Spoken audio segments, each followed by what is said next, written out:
Of fake Amazon purchase and bank wire transfers. That's how a local family said scammers were able to steal more than $500,000 from them. Team 10 investigator Melissa Masiha and photojournalist Ray Higgins show us why the couple feels financial institutions should take more responsibility to avoid this from happening to us. Meet William and Ave Bortz, an elderly couple from Poway, California, who had been married for over 55 years. After decades of hard work, careful saving, and building a life together, they had finally reached their golden years with financial security. They had recently sold their home, and combined with their retirement savings, they had amassed nearly $700,000. Money they believed would carry them comfortably through the rest of their lives. In just 8 days, they would lose $690,500 to criminals they never met, never saw, and never suspected. This is their story.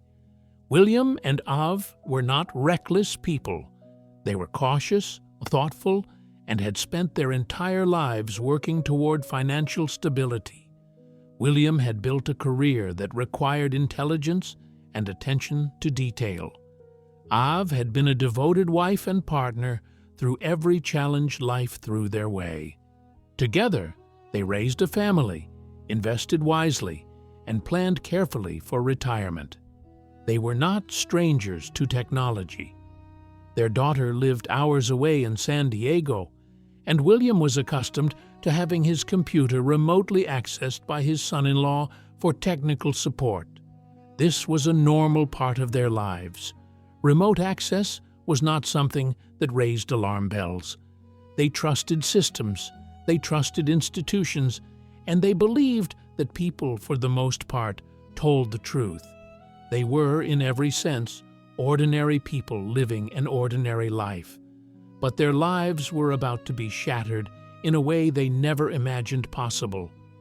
It began in January with something that seemed completely routine.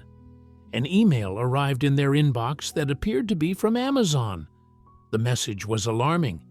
It claimed that someone had made a purchase on their account for approximately $1,500 worth of products, and those items were being shipped to an address they did not recognize. The email looked legitimate. It had Amazon branding, professional formatting, and a sense of urgency. It instructed them to call a toll-free number, an 866 number, to resolve the issue immediately. William, wanting to protect their account and stop the fraudulent charge, picked up the phone and dialed. On the other end of the line was a voice that sounded professional, calm, and authoritative. The person claimed to be an Amazon representative and assured William they could fix everything. But first, they needed access to his computer to verify the transaction and reverse the charge. William agreed. After all, this was not unusual. He had allowed remote access before for technical help. The screen flickered as control of his computer was handed over to a stranger. What William did not know was that he had just opened the door to a carefully orchestrated nightmare. The scammer, now in full control, began to manipulate what William saw on his screen. They brought up a fake Amazon website, one that looked identical to the real thing. On this fraudulent page, it showed that William had supposedly spent $200,000 on a purchase. William was stunned. He had done no such thing. The voice on the phone remained calm and explained that in order to process the refund, William needed to type in the amount he was owed into a specific field on the website. It was presented as a routine step in the refund process.